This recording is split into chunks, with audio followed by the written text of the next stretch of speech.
Well, 2023 has brought with it a surge in labor activism not seen in the US in years. From Hollywood to Detroit, workers are walking off in pursuit of better benefits and protections, and healthcare workers are no exception. So far in 2023, there have been 22 strikes across the US. Joining us now with a deeper dive on this is Yahoo Finance's Anjalee Khemlani. Anjalee, I know you've been following a lot of this action for us. What's the latest?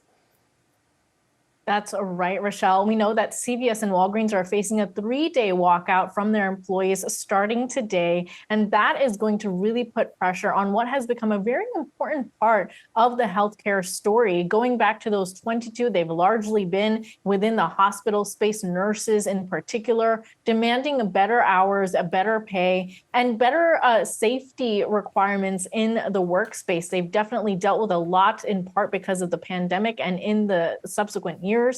And so what we're looking at is really along the coast, largely larger systems have been subject to these strikes. That includes New York and California.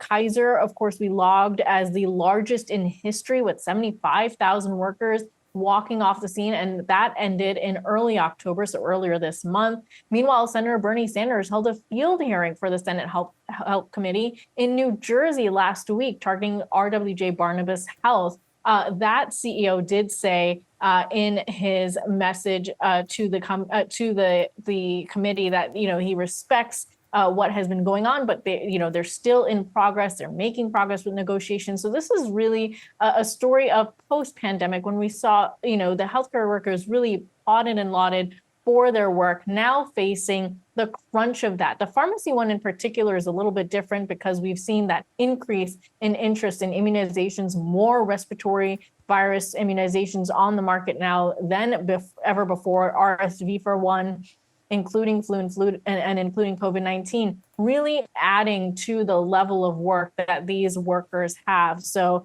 they're demanding better pay, more staffing, and better pay for the technicians that do help out these pharmacists. So across the board, really coming to terms with how dependent we are and what level of dependency we have on these workers within the health system. Certainly bringing that to focus. Anjalee Khemlani, thanks so much for that.